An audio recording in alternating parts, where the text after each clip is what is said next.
दादी के हाथों का जादू और खुशबू से महकता घर, माँ की मुस्कुराहट और खाने की सुगंध। MDH गरम मसाला, क्योंकि हर रिश्ता है स्वाद से जुड़ा।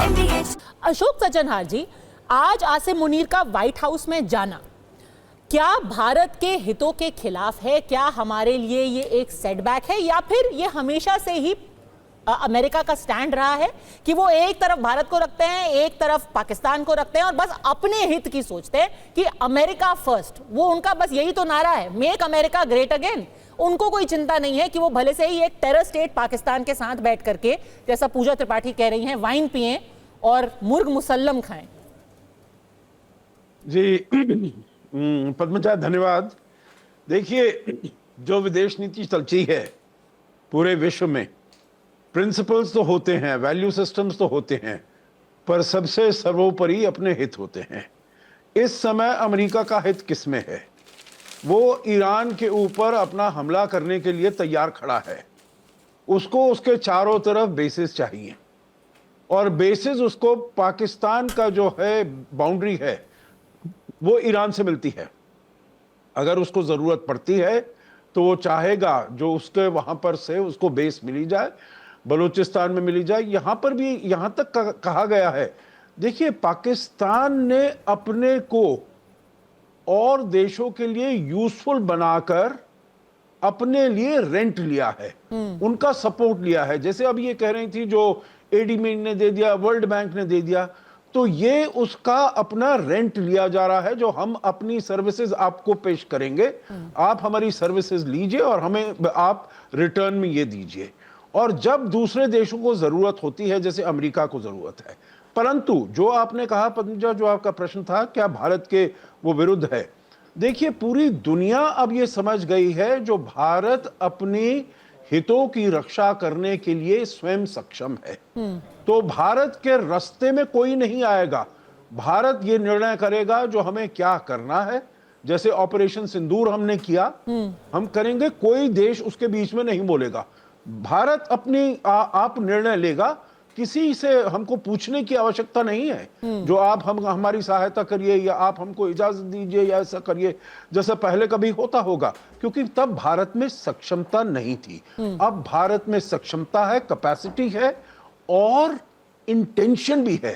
ये काम करने की हमारी स्वेच्छा है, जो हम इसको करके बताएंगे, और हमने किया है इसको। तो इसीलिए पूरी दुनिया में आपने देखा होगा पंजा, केवल चीन ने एक रिग्रेट किया, जो हमें खेद है, जो ये ऑपरेशन सिंदूर हुआ। किसी और देश ने भारत के विरुद्ध कुछ नहीं बोला है।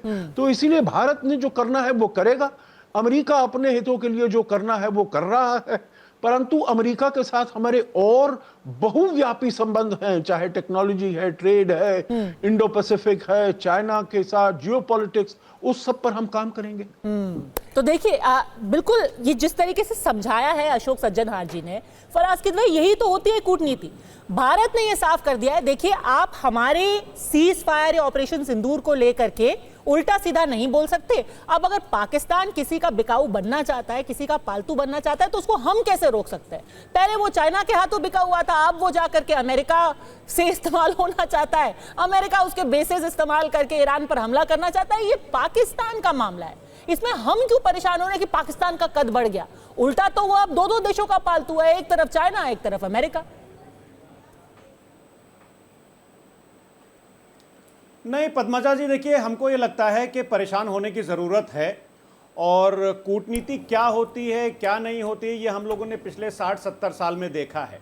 एक हबीब जलीब साहब का शेर है पद्मजा जी, सुनिएगा, कि ये जब्र भी देखा है तारीख की नज़रों ने, लम्हों ने ख़ता की थी और सदियों ने सज़ा पाई है।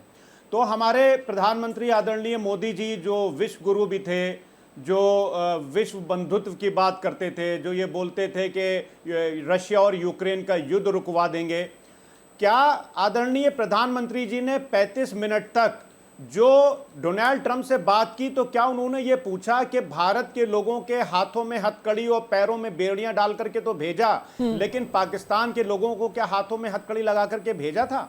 क्या 35 मिनट तक आदरणीय प्रधानमंत्री जी ने जो डोनाल्ड ट्रंप से बात की, उस पे डोनाल्ड ट्रंप साहब ने ये कहा था कि Pakistan is a great nation, तो उनको पूछना चाहिए था, क्या उन्होंने पूछा कि नहीं कि जो आतंकवाद की जननी है, मतलब यूएस खुद आतंकवाद से त्रस्त रहा है, तो डोनाल्ड ट्रंप साहब आप पाकिस्तान को एक ग्रेट नेशन बोल रहे हैं, क्या पाकिस्तान ग्रेट नेशन है? क्या मोदी जी ने 35 मिनट की बातचीत में यह पूछा कि एफएटीएफ ने अक्टूबर 2022 में पाकिस्तान को ग्रे लिस्ट से क्यों हटा दिया था? क्या मोदी जी ने यह पूछा कि 2008 और 2012 में कड़ी और एक बेहतरीन कूटनीति के तहत पाकिस्तान को ग्रे लिस्ट में डलवाया गया, तो उसको क्यों हटाया गया? क्या हमारे प्रधानमंत्री जी ने यह पूछा कि यूएस के कॉमर्स सेक्रेटरी हावर्ड लुटनिक ने हमारे खिलाफ क्यों बयान दिया?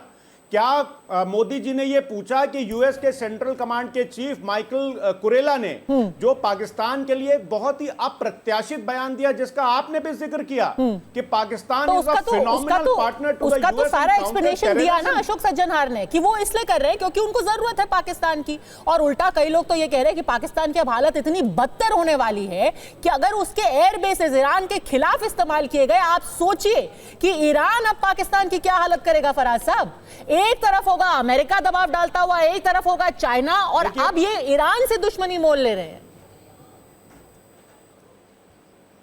देखिए पद्मजा जी, पाकिस्तान कल मरता हो आज मर जाए, हमको उससे फर्क नहीं पड़ता है। पर हम क्यों महिमा मंडन कर रहे हैं कि आसिम मुनीर जा रहा है, बहुत ही उसका कद बढ़ गया है, वो वहां वाइन पिएगा। अरे क्या वाइन पिएंगे सर, उनकी क्या हालत हो गई है। अरे सुनिएगा पद्मजा जी वही तो मैं बोल रहा हूं कि ये हालत उनकी क्या हालत हो गई है कि एशियन डेवलपमेंट बैंक उनको $800 बिलियन का लोन दे रहा है। हाँ।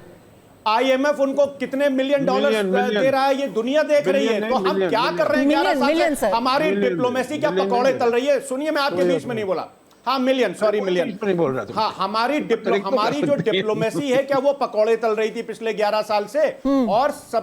और सबसे बड़ी बात पद्मजा जी ये है कि मोदी जी के जिगरी दोस्त 12 देशों पर, बहुत इंपॉर्टेंट बात कहने जा रहा हूं मैं, कि मोदी जी के जिगरी दोस्त क्या बोलते हैं, मेरे दोस्त ट्रंप, उन्होंने 12 देशों पर प्रतिबंध लगाया है कि उनके नागरिक अब यूएस नहीं जा सकेंगे।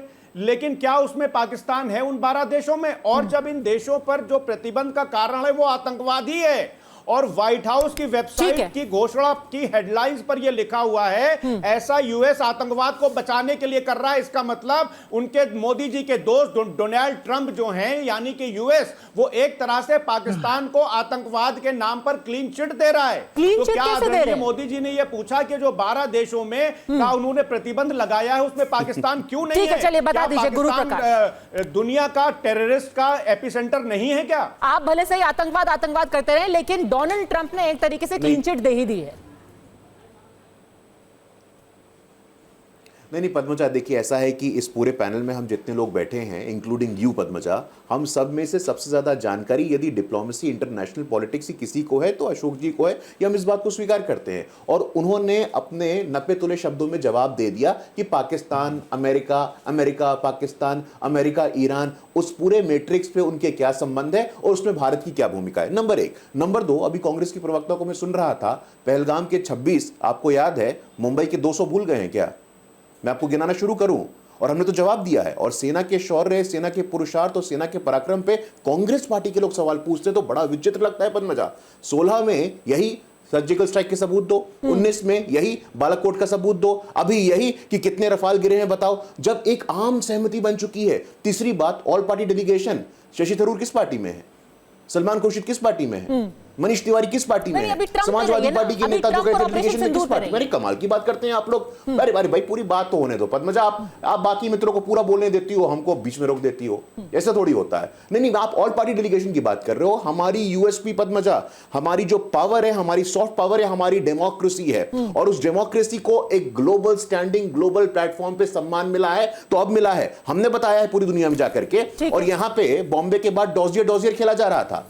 ये डॉजियर भेजेंगे, वो डॉजियर भेजेंगे। शर्म एल शेख में कहा गया था कि आइए बातचीत करते हैं, कबूतर उड़ाया जा रहा था, पीस की बात की रही थी, डायलॉग की बात की जा रही थी, ट्रैक 1 ट्रैक 2 की बात किया जा रहा था। तो आज कांग्रेस वाले किस मुंह से मुर्ग मसल्लम और वाइन की बात करते हैं? मणिशंकर अय्यर से पूछना चाहिए ना, सलमान खुर्शीद से पूछना चाहिए ना। मणिशंकर अय्यर पाकिस्तान की धरती पर जाकर के कहते हैं कि भारत के लोकतंत्र में आइए हस्तक्षेप करिए, मोदी को हराने में हमारी सहायता करिए। राहुल गांधी यूरोप में जाके कहते हैं कि Indian democracy needs for intervention, आपके हस्तक्षेप की आवश्यकता है। आई एम सॉरी, ऐसा नहीं होगा। 10 सेकंड चाहता हूं। पद्मजा, ऐसा है कि आज 23 देशों में more than 23 countries have awarded their topmost civilian honor to Prime Minister Modi। आज से पहले किसको मिला था? हम चौथी सबसे बड़ी अर्थव्यवस्था बन गए हैं, हम विश्व बंधु बन रहे हैं, we are friend to the world. लेकिन उसके बावजूद मेरे विपक्षी साथी पाकिस्तान पाकिस्तान पाकिस्तान। अरे समझ में आता, आपका तुष्टीकरण का एजेंडा है, आपको एक वोट बैंक की चिंता करनी है, तो पाकिस्तान पाकिस्तान करते रहिए। हम तो बात कर रहे हैं जापान की, हम तो बात कर रहे हैं तीसरी सबसे बड़ी अर्थव्यवस्था की। आपकी चिंता तुष्टीकरण नहीं हो रहा है। अब अमेरिका को जो करना है उसको लेकर के हम अपनी विदेश नीति को फेल क्यों बता रहे हैं? हमने तो अपना पक्ष रखा ना। डोनाल्ड ट्रंप इतनी बार बोले, आज उनको पॉइंट बाय पॉइंट बता दिया गया कि भाई आपका कुछ लेना देना नहीं था, आप फालतू में मत उछलिए। और यही तो आप मांग कर रहे थे कि मोदी जी को बताना चाहिए। उन्होंने फोन उठा करके बता दिया है। उल्टा आसिम मुनीर भागे भागे गए हैं लंच खाने के लिए। आज डोनाल्ड ट्रंप ने बोला कि आप भी आ जाएंगे थोड़ा G7 से हमसे मिलने के लिए, और उन्होंने कहा नहीं जी, मुझे क्रोएशिया जाना है, मैं नहीं आ सकता। उन्होंने president of the United states का न्योता ठुकरा करके क्रोएशिया गए हैं विजिट करने के लिए। यही होती है देश की विदेश नीति। पूजा, देश की विदेश नीति ये होती है कि जब कोई आप पर आतंकी हमला करता है और वो देश, उस देश के मिलिट्री उन आतंकियों की फ्यूनरल में शामिल होती है, तो सारी की सारी आपकी कूटनीति इतनी स्ट्रांग होनी चाहिए कि सारा विश्व आपके साथ खड़े होकर पाकिस्तान को टेरर स्टेट कहे, जो कि है। अब सेना के शौर्य, सेना के पराक्रम, मुंबई के हमले, अजमल कसाब को फांसी दी गई थी, एक आतंकी को गए। पहलगाम में आतंक फैलाने वाले उन 4 आतंकी कहां हैं, वो आज तक किसी को पता नहीं। और यह बात, ये 200 लोग शहीद हुए थे, उसके बाद क्या हुआ था ये भी बता दीजिएगा एक बार। फाइनेंशियल एक्शन टास्क फोर्स में अभी तक 200 लोग शहीद हुए थे, उसका क्या हुआ था? पाकिस्तान तो 200 लोग शहीद हुए थे, क्या हुआ था? डोजियर खेला जा रहा था, बोलने दीजिए आप। डोजियर खेलिया जा रहा था, सफेद कबूतर उड़ाया जा रहा था। उन 200 लोगों का क्या होगा? पहलगाम की 26 आप बोली, मैं आपको मना नहीं कर रहा हूं, लेकिन मुंबई के ब्लास्ट के 200 लोगों को भी याद रखिएगा आप। टोका था, आप मुझे मत टोकिए। जब आपको कंधे पर बंदूक रखनी है, जब आपने देखा कि आपकी झपटियां पाने वाली, खी करके हंसने वाली, नमस्ते ट्रम्प, हाउडी मोदी का सारी डिप्लोमेसी फेल हो गई। दादी के हाथों का जादू और खुशबू से महकता घर, माँ की मुस्कुराहट और खाने की सुगंध, MDH गरम मसाला। क्योंकि हर रिश्ता है स्वाद से जुड़ा।